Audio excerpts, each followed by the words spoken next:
Okay, welcome everyone.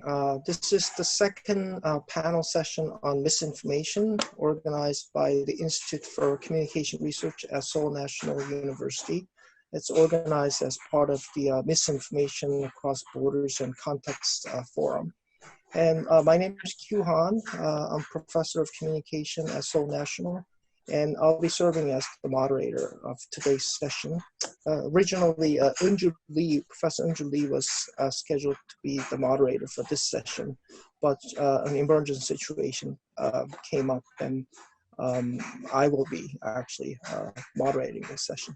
And my sincere apologies for the last minute change.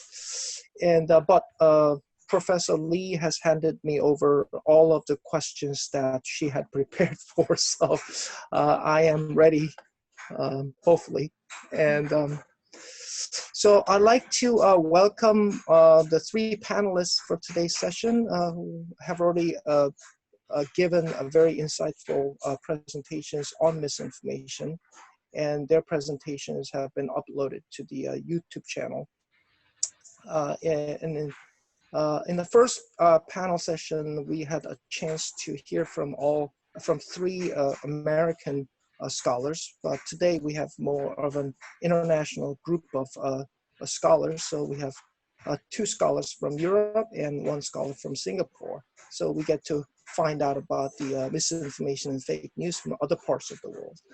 So our first panelist is Professor Thorsten Quandt. Professor Quandt is a professor of communication studies at the University of Münster, Germany, and his research interests include journalism, online communication, digital games, and virtual reality, and so on and so forth. And his research on his recent work on populism, propaganda, disinformation, and forms of dark participation in online media received notable scientific and public attention.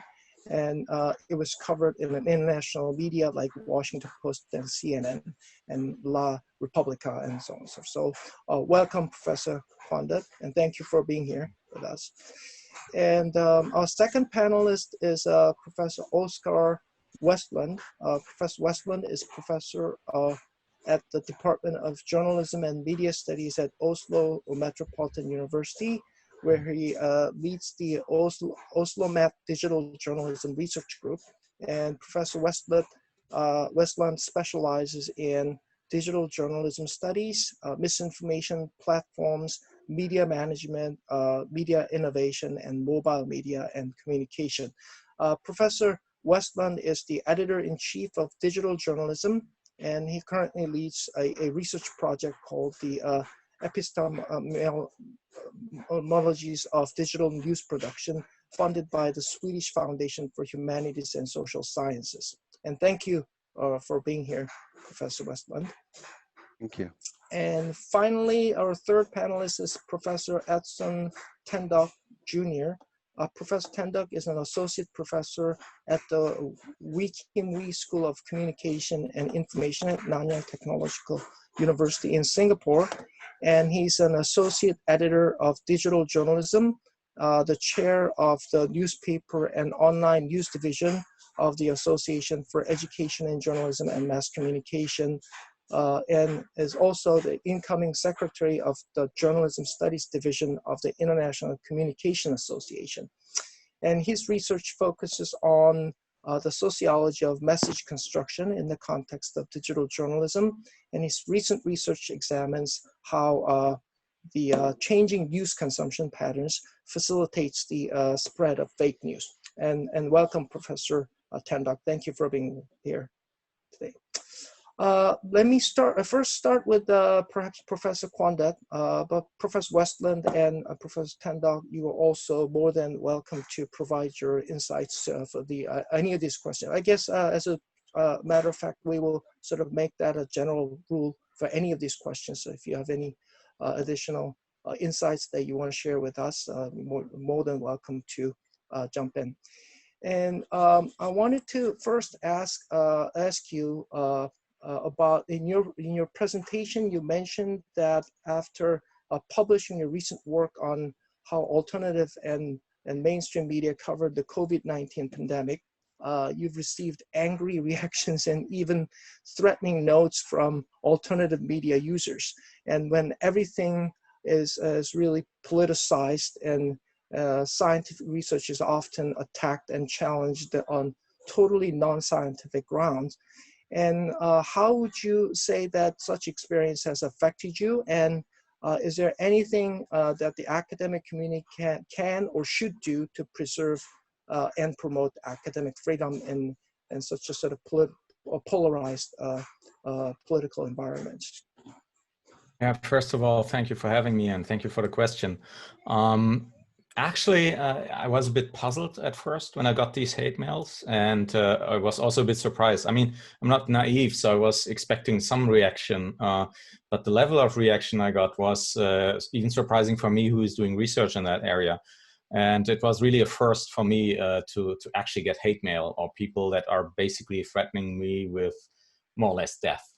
So there were these mails, you know, that one day when the takeover is, you know, the takeover of power, I will probably be killed or whatever, and things like that I received after publishing our work.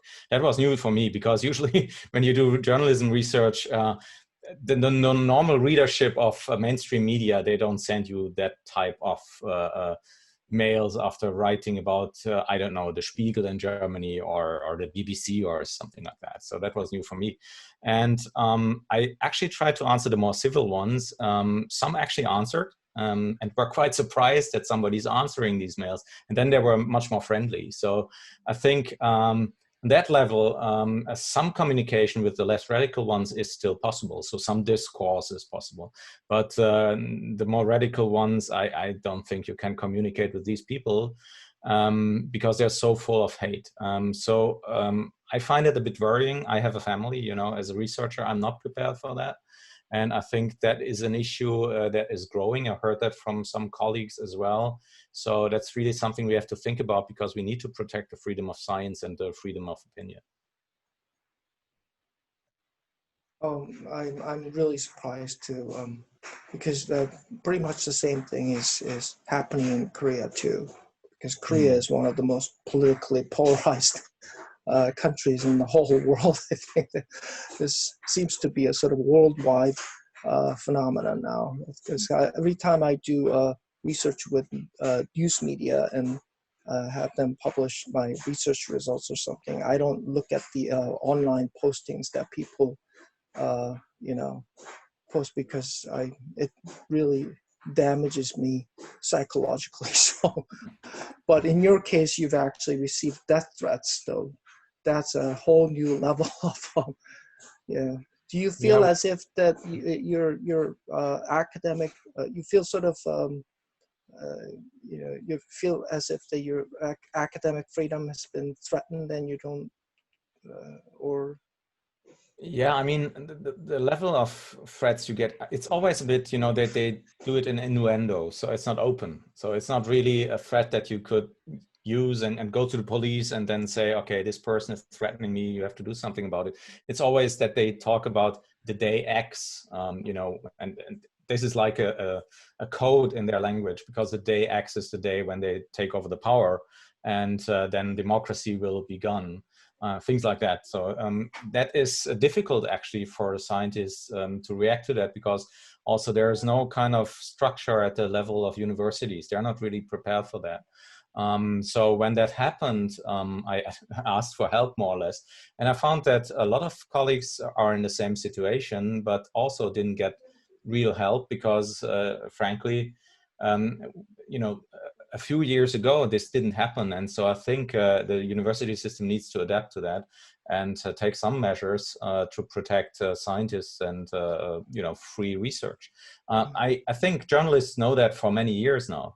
So our research object, in a way, they have the experience. And I talked to some journalists and they told me, you know, I get that on a very regular basis. But I think for scientists, this is a kind of a new experience. It makes a difference when you actually get these mails and actually feel it yourself or whether you do research on it. That I can tell you. But Oscar, I think you wanted to add something, yes, right? Yes, I wanted to add that even in a very calm country such as Norway, my excellent colleagues Tine Pigenschau and Caroline Ilbeck, they collaborate with other scholars around in Oslo and so forth. And I know there is one scholar who's been studying alternative media, who actually has been granted police protection, having a security guard.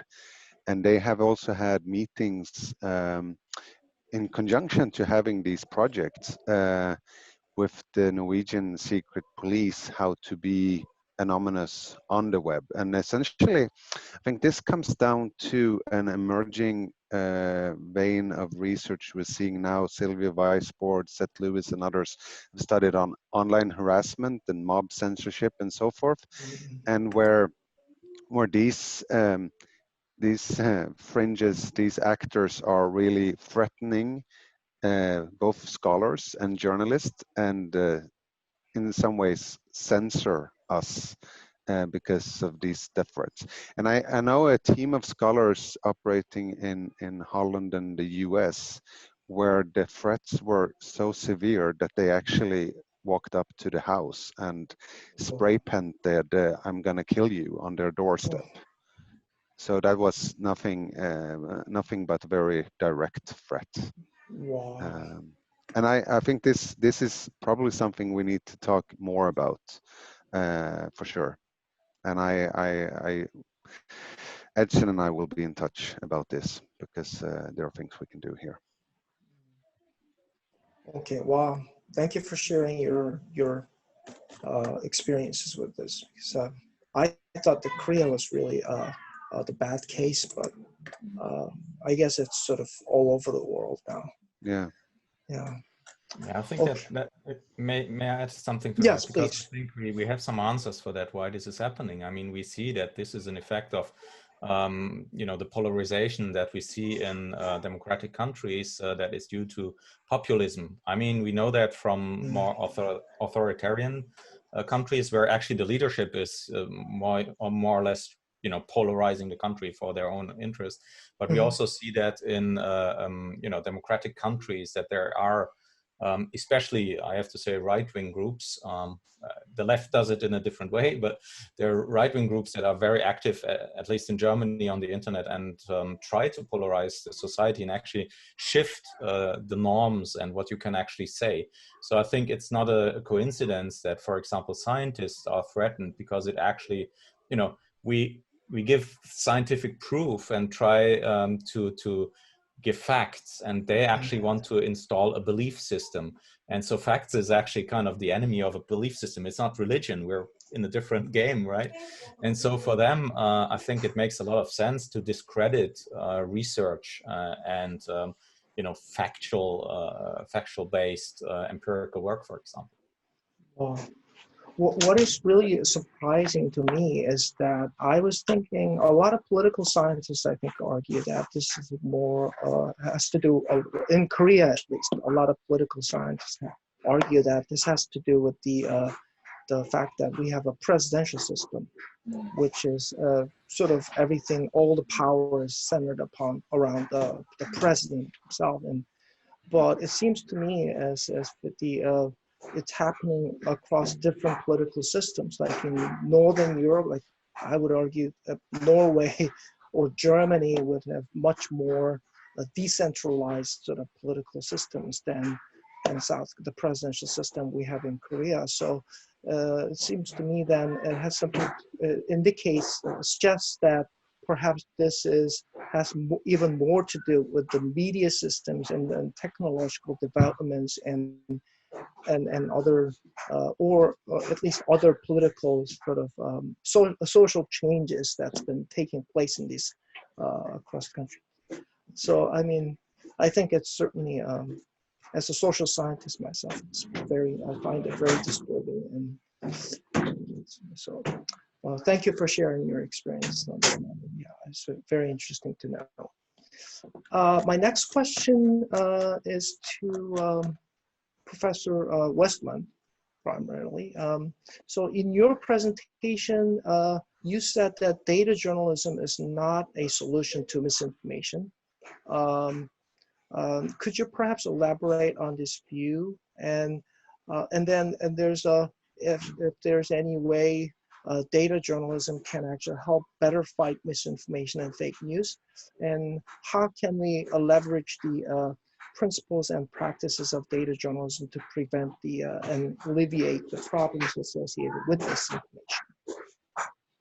Okay, so there's quite a bit to it there. I think in my talk, one key point I'm trying to push forward is that there are different epistemic practices and genres of journalism, and while data journalism oftentimes may be viewed as a form where you can reach this utopian and, in my view, somewhat naive conception of objective, pure data and very reliable journalism. What we see from our research is how essentially some of the main actors, or even in Sweden, then the main actor in comparison to all others in doing data journalism, state-funded public service media organization, they only have a quite small team consisting of some with training in journalism, some with training in statistics and data science. And what gathers them is their ambition towards truthfulness. And that's something we really should value. They want to do something that we can find credible, where we can trust the data and so forth. But there are a lot of different choices they have to make along the way. And they are very limited in terms of time and in terms of data sets that they can turn to.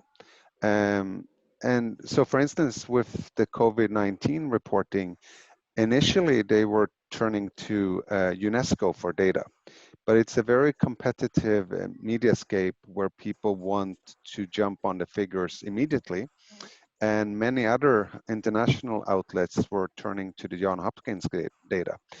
And eventually they did so as well. But they have a lot of concerns with the Hopkins data because it continuously has flaws and errors. And they need to sort of balance out sort of using that data versus not using it. And I think one position that seems to be carving out is that if a lot of members of the public, including alternative media and sources that intentionally want to disinform, use certain types of data sets to intentionally disinform others, they can try to use the same data sets and articulates its weaknesses and the transparency and the choices they're making, and they try to make longer time series to show trends rather than the sort of daily outputs. And I think so some of the key things here is for them to problematize the data that they're using.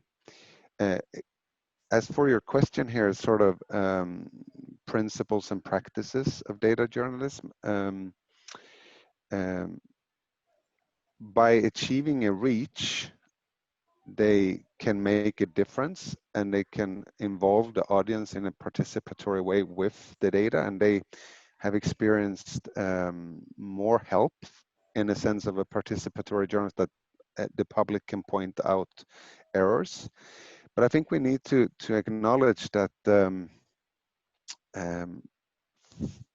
they do not necessarily work with the data themselves. Like there are data journalists that will produce data collecting, for instance, from the public in a collaborative way, data about their rents or their broadband speed or if they're infected. But oftentimes they will turn to public authorities, and it has shifted over time whether or not public authorities are releasing data. And they can experience that the data is not good, but if the original data is available from public authorities by South Korea, Singapore, Germany, Sweden, then they should be using it. It's like a pre-justified source of data. And in the best of cases, I think the work that data journalists do can have an effect on the public authorities improving how they collect, clean, weigh, and report on the data. And in their experience, they've seen this multiple times, because as they are external scrutinizers of the data, and it comes to a wider public in terms of reach, it can have a positive effect on the data itself. But they, I mean, I'm limited to just some specific studies in terms of my own on data journalists, but they really point out that they cannot produce these big data sets themselves. They must rely on the predefined sources. I want to let the others in, and I can feed back, or if you have follow-up questions, because I could go on for a long time. Okay. Okay. Professor Quandt, do you have anything to add to that? I know that you mentioned in your talk about CrowdTangle and the Facebook transparency initiative. Can you perhaps explain it a little bit more? Can you talk a little bit more about that, or can you? So how do you maybe can tell us how we can, as researchers, use that for our academic research, or more importantly, sort of what its implications are for in terms of public accountability of platform companies like Google, Facebook, and the like, in relation to perhaps what Professor Westlund has said. Just briefly, Facebook granted limited access for some institutions for specific purposes, and we are one of them due to our previous research. So we've done that research on populism and extremism. Lena Frischlich from Münster and me did that, and so we, through that, actually got the access. They selected us. So this is not transferable, and it's not a general access to data. Which I think is an issue, that, you know, there is no general access to data for researchers for these platforms. So, I mean, most of them actually don't have an API anymore. And there's a reason why a lot of people do Twitter research, because it's still possible and right. Simple in a way. And that's why we don't get so many studies on Facebook or other platforms where the access is more difficult. So I would strongly, support the notion that the platforms open at least some kind of educational API for open research. I think that would benefit both the platforms and us. And I think these issues that they have, protection of privacy and especially their business model, I think these problems could be solved. But I think we shouldn't be at the mercy of the platforms in a way, and it can't be in their interest as well. So I think it would be much better if they would open more generally. I mean, we're really happy that we got this access, so I'm really thankful for that, but it shouldn't be an exception, I think. Okay, great. Yeah, I guess it's interesting to know that the fact that one's using data can actually be misleading in some ways. Like if we're only studying, for example, Twitter, I guess our knowledge could be skewed in certain ways because of the fact that we don't have access to other data. That's equally important. Yes. Yeah, we also have access to that CrowdTangle data with our Norwegian research project on source criticism and media misinformation. And actually, some colleagues of mine and Thorsten had some meetings with Facebook when Thorsten visited us in Oslo. So that's nice. And we can come quite far. And I think it's the matter sort of control. I mean, we know how they've proceeded with the main research projects and granting access and the concerns and the time lags for them to gain access.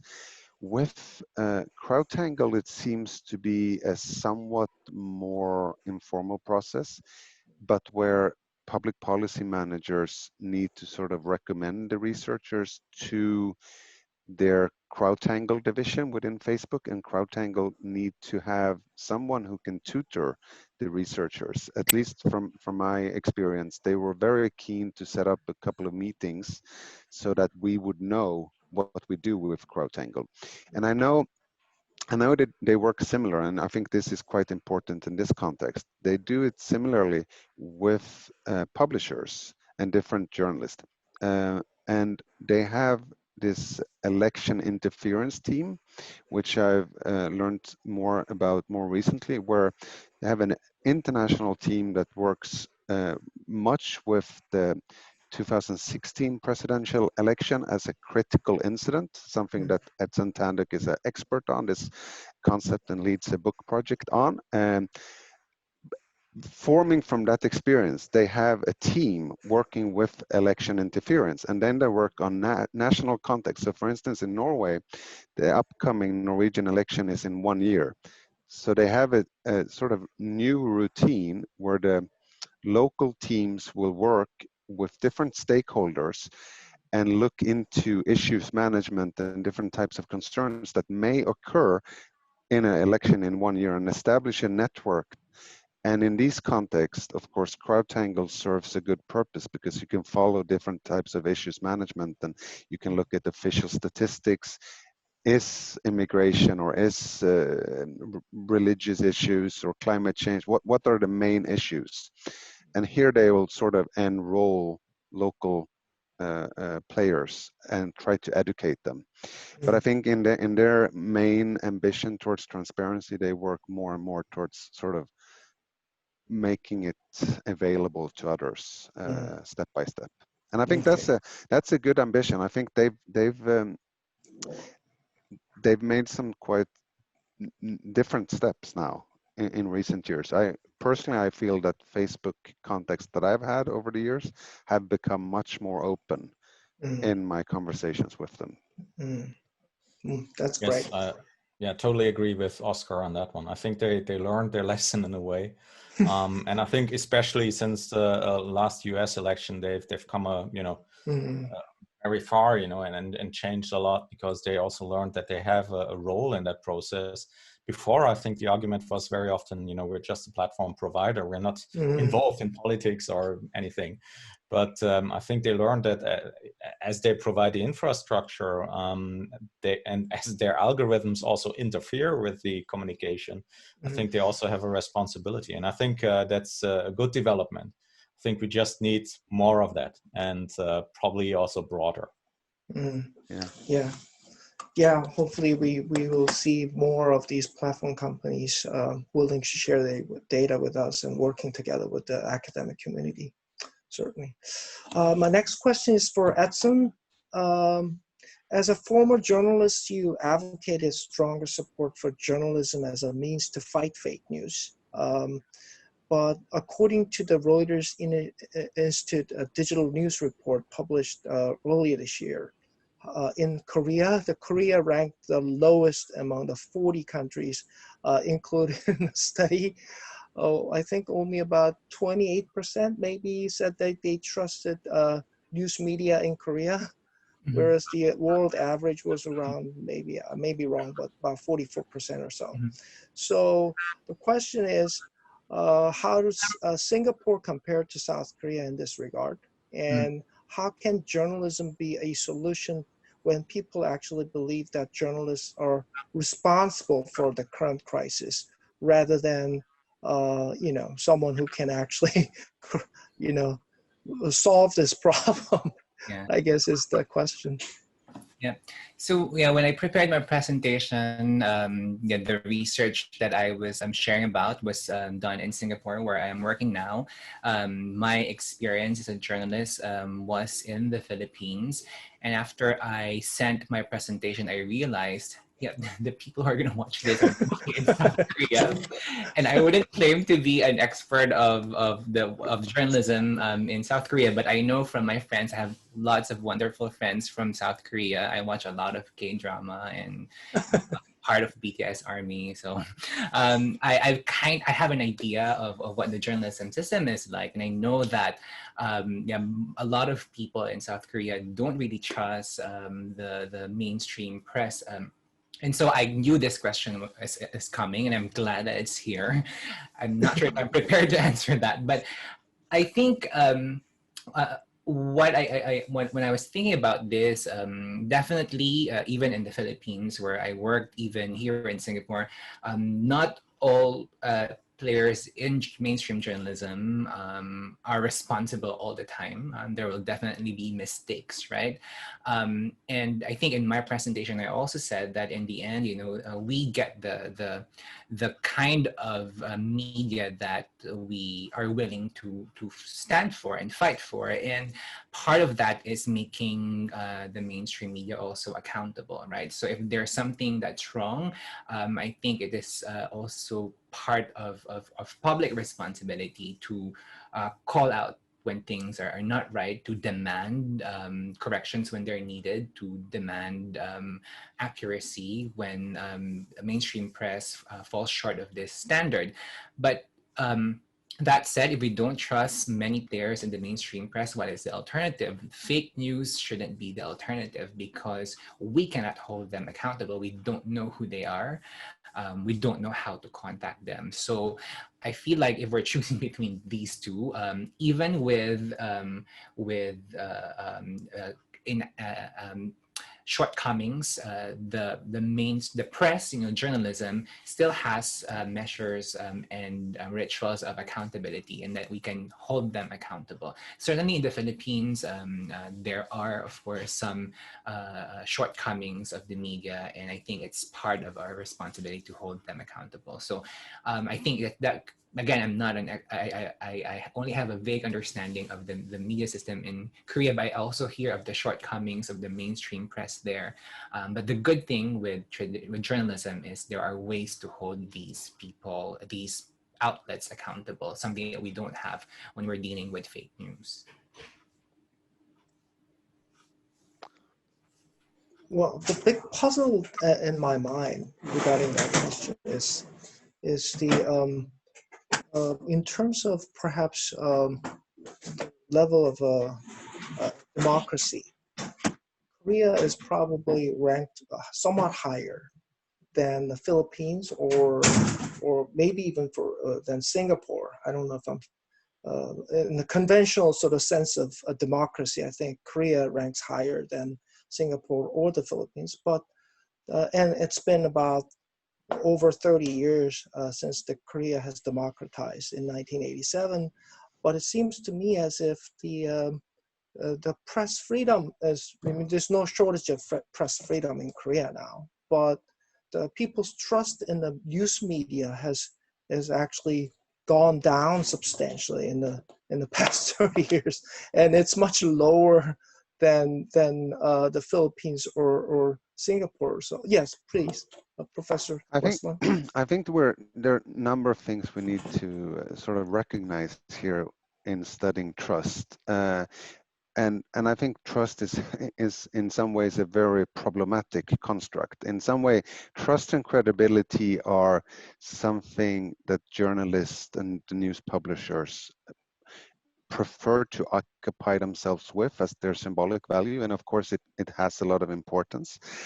Some studies would suggest that when we measure trust, people will make reference to their evaluation of the expertise that the journalists and the publishers have on an organizational to an individual level, the intentions they deem they have, but also the type of news content that they publish. So a publisher who publish sort of hard news that can be associated with politics and like really important things is seen more trustworthy than a news publisher that publish sports or culture, even though they can have the expertise in doing it and they can have the intentions to really report on a soccer game or a baseball game very truthfully.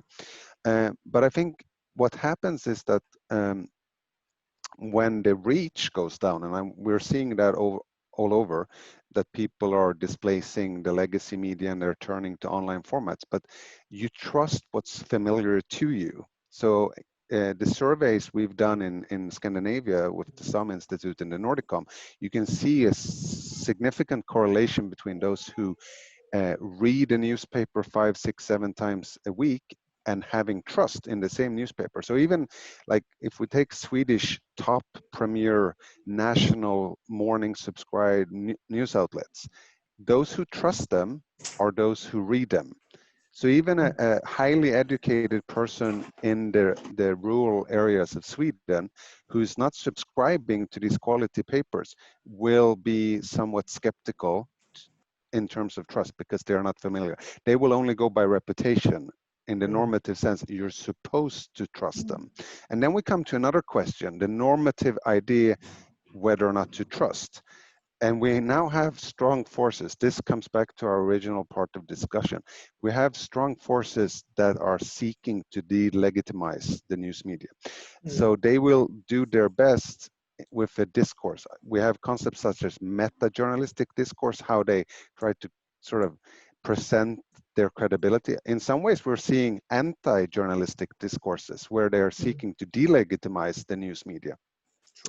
And we have forces which will emphasize that the alternative media is the new thing that we need to trust, presenting the alternative view, rather than, if I may exaggerate in this context, in the context of Scandinavia, you should not trust public service media because they're socialist, communist, corruptive, big conspiracy theory, etc. No matter to what extent this is truthful, we have forces sort of trying to delegitimize them. Setting that aside, we also have one other aspect I want to raise, and that's the context of media and information literacy and news literacy. So when we have a society where fake news has been gaining prominence in terms of being on the agenda, being what we discuss, that we learn that there are more and more ways that different actors engage in dark participation and manipulate our thoughts and our behaviors, we become critical, and we're being taught by libraries and schools and everywhere that you need to be more critical to everything. If our population becomes more critical, if they sort of excel on the media and information literacy part, they will probably become more critical and deem everything as less trustworthy to guard themselves. And so from a media and information literacy standpoint, those figures going up with a more critical citizenry are good, but the trust ranks going down is less good from the sense that publishers are oftentimes deemed trustworthy. Why are they losing their credibility? So I think this is a very complex matter, and I'll end there so you can comment and criticize. Yeah. Let me, I mean, thanks, Oscar. I mean, that provoked something in my mind where I'm thinking in you know, is it really about people trusting the publications, and that trust drives their exposure rate, or trusting what's familiar to them? Because I've been thinking, right, that the problem with the erosion of trust in the mainstream media, this trend has started even before the rise of fake news, right? Yes. And I think the silver lining with fake news is that finally, I think traditional news organizations are paying attention, trying to make adjustments into their routines, into their norms, in a way that's sort of almost like I guess a chance for a wake-up call or a reflection in the traditional news media to really look at what went wrong, right? But I think, that said, even in Singapore, trust in the news has shown a decreasing trend, even with the Reuters Institute report comparing the trust in the media in general in Singapore and in South Korea. It's not really far off. Even Singapore trust has been going down over the years. It definitely went down from last year to 2020. And so I think that it's not really about, I think we really need to revisit the trust, whether it's really the trust on the news outlet, or people just trusting themselves that whatever it is that they're exposing themselves into, they know that the information they're seeing are credible, right? And the reason I'm saying that is because here we're seeing that people identify traditional news organizations as more trustworthy here in Singapore. They identify traditional news brands as more trustworthy. They put higher trust on these than social media, but they report using social media more for news than traditional news outlets. So it seems like people are getting their news from sources that they themselves classify as less trustworthy. So I don't have a clear answer. I think it just makes us, it forces us to really revisit the role of trust in people's exposure to information in terms of what news outlets they choose. Yes, to add just a quick comment. In Scandinavia, the biggest publishers in terms of reach are evening tabloids.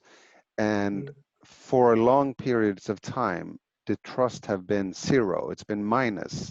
It's been sort of, you are being taught that you are not to trust these news outlets. Yet, these are the ones most people turn to for their news. So it's in the sense that you need to trust them to access the news, doesn't really hold true, but partly it's because of their content profile. And it's very different with quality news, of course. Maybe I can add a bit to that, because I think has already been said that the concept of trust is a very complicated one. For example, in Germany, we have surveys that show that trust in media goes up and down at the same time, depending on which group in society you look at. So we have a small group in society that actually totally loses trust in mainstream media, and we have a larger majority actually that gains trust and actually trusts them more, and they don't trust the alternative sources. So I think if you just look at the overall numbers, you would probably think, oh yeah, trust is going down, but it really depends on the group that you're looking at. And I think that the biggest issue here with trust is that maybe you should, as Oscar said earlier, maybe you shouldn't trust media. That's not our duty as citizens, to trust them. This is not about faith. It's not a belief system. It's not religion. And very often nowadays we discuss it as if it's, you believe either the mainstream media or the alternatives. Actually, when I turn to media, I want to have factual information. I want to have information that I can check and that is truthful and that is factual and based on an outside reality, and it's not making up things.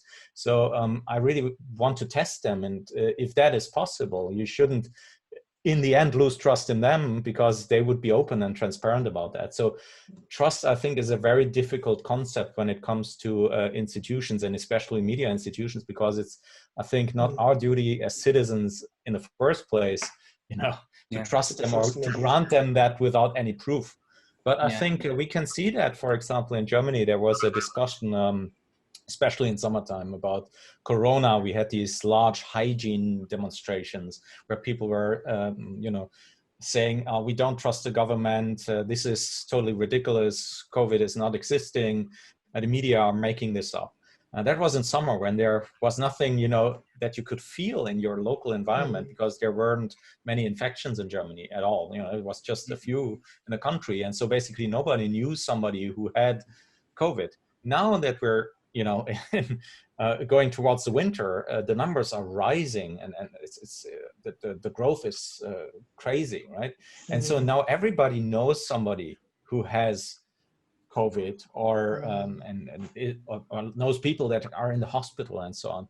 And so I think that is kind of a proof that a lot of the prognosis that you could actually read in the mainstream media were right. And you can see that the demonstrations are shrinking, and the support of these really extreme opinions are shrinking, because now the people can actually feel it. And so I think there is your proof. I mean, then which voice was right and which one was just making up things. And I think that is what we need. It's not really the trust, but to see that the information is truthful, it's factual, and then the trust comes after that, but not beforehand. Yeah, can I just add something really short? Because and this, I'm also curious about what you're seeing in other countries, because in a study that we've done in Singapore, but we've not submitted it anywhere yet, because I think the finding is this particular link is weird. So we're still thinking through it. If we submit it to digital journalism, Oscar is just going to reject it. So, but we're finding that those who trust traditional news media, they also report higher tendency to believe in fake news, which we thought was weird. I was hoping that, as someone who's worked in traditional news media before, that if the more you trust traditional news media, the lower the tendency to believe in fake news, and that the higher you trust social media news, the higher you believe in fake news. But we're finding that both trust in traditional media, news media, and trust in social news from social media, these are both positively related to tendency in believing fake news. So I think I agree with Thorsten. It's we don't really want them to trust everything, right? I think what we don't want is they don't trust the traditional news media, or they don't trust journalism, and instead they place their trust elsewhere in non-legitimate information sources. I think what would be good is a healthy skepticism across the whole information environment, so that they are forced to verify. And if they verify news from journalism, and they will realize that journalism is accurate, and that's how journalism is supposed to be. Okay, very insightful discussion on the trusted media. Thank you for that. My last question is for everyone. Maybe quick response I can get a quick response from everyone. Media literacy and information literacy is frequently invoked as a way to fight the spread of misinformation and counter its influence. And what should be taught, and what are the core elements of media literacy education, I think? Maybe a quick response from everyone. I don't know. Should I go first? Because that is a topic that always comes up when you have problems in a society, and then you say, oh, yeah, media literacy should be higher. Then the problems will magically go away. And I don't think this will be the case. And actually, if I look at Germany, we have this discussion for decades now. I think it started in the 70s or something like that. And actually, it was never really implemented in schools or anywhere, because then something else was always more, important in a way. So it's kind of taught in political education in school, or in the social scientific education as some add-on in a way.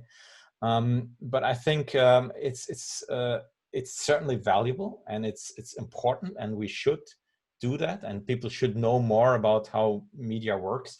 But I think it's not something that you can easily implement at schools and then it's working. I think it's more like a societal debate that the people need to understand how media work. And I think we see that now in the Corona crisis, that a lot of media are also making an effort to actually explain how they come to their conclusions and actually how they work. And how journalism works, because for a lot of people it's still kind of a black box, and I think in the morning there's like our Chancellor Merkel calling them and saying, oh, you have to report this and that. This is ridiculous. If you have been to a newsroom and worked as a journalist yourself, you know that this is further from the truth than anything. It's totally crazy, that idea. But as the people don't know how it works, for them it's like a black box that spits out some kind of information, and they don't know where it's coming from. So if they would understand the structures better, I think that would be very important also for the societal debate and democracy. And I think it's our duty as researchers to actually go out and explain more what we find, because very often I feel that we have a lot of knowledge about how media work, but we're not really good at transferring that and actually talking to the public. We just talk among ourselves. And I think that is something we as researchers, we can work on. Be more open about it, be more involved in the public and public debate. Thank you.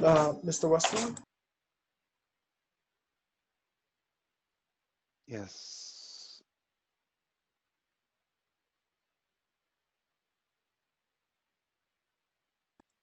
You don't have your microphone on. is not now? You hear me?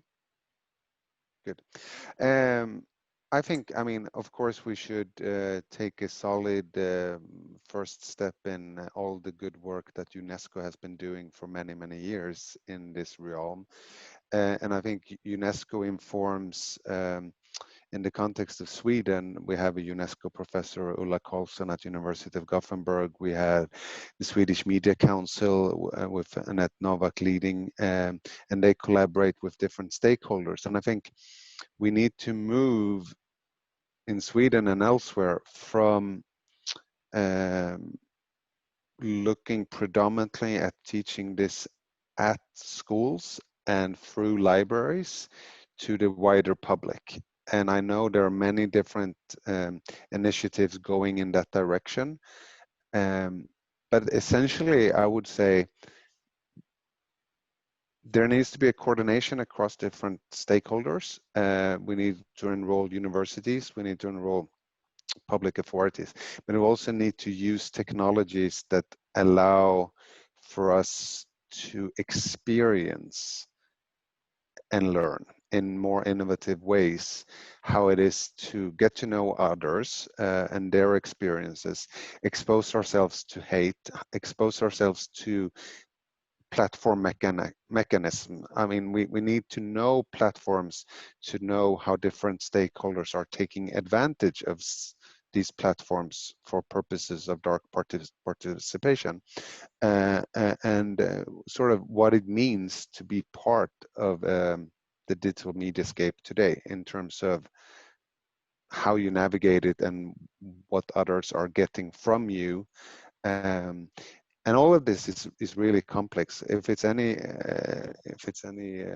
comfort to know, this is actually the main objective of our Norwegian Research Council project, to develop what we see as digital source criticism.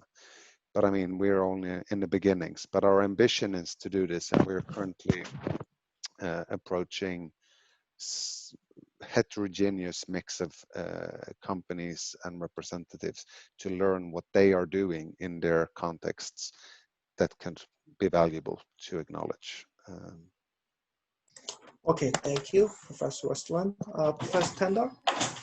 Yeah, I think a lot of groups have been, I think, successful at introducing different programs to train people how to use verification tools, right? And with all the available technologies online, it's not very difficult, right? If you get the right training to verify, to engage your own verification. And now that people are quite autonomous in their news consumption, right? And in their consumption of information, even the onus of verification is being devolved to individual users. So I think this is a point where we need to go beyond just the verification skills, because if you think about it, even young people, right, who are digital natives, very savvy with technology, they still fall for fake news. They still share some form of misinformation. So definitely it's not just tech skills that are related to technology, but maybe it's more about even motivations. But then how do we teach people to have the right motivations, right? So I'm thinking, I still have no answers, our research is still ongoing, but I'm thinking we need to instill proper motivations when it comes to information behavior. And also maybe what I've been thinking about is how do we normalize how do we normalize corrections, right? In an age of misinformation, we still finding in surveys we're doing in Singapore that most people would just ignore misinformation when they see it. So how do we get people to be more proactive in correcting, right? Especially in an Asian context, right? Where some of our cultural norms, such as, our deference to those who are older than us, right? How do you correct your uncle or auntie or sometimes your parents when they're sending something that's wrong, that is inaccurate to you? Also, the idea of trying to avoid confrontations, right? If we correct someone on social media, that might be confrontational. So how do we normalize corrections, correcting misinformation in a cultural context, such as the ones that we have in South Korea, in Philippines, and in Singapore? So I think that is a challenge. I don't think it's insurmountable, but it's something that we need to continue thinking about and doing research about. Well, thank you, Thorsten. I think we're actually running out of time, so I think it is very interesting to find out that scholars around the world, even though different political systems and different media systems, we're still faced with the very similar problems associated with misinformation and fake news, and we're thinking about the same questions and so on. So it's a very, very sort of eye-opening experience for me. So thank you all for sharing your thoughts on this and making time to come to this discussion. Thank you very much. Hopefully, maybe sometime in the near future, I'll get to see all of you in person sometime, somewhere safe, I guess. Okay. Well, until then, stay healthy. Thank you so much, guys.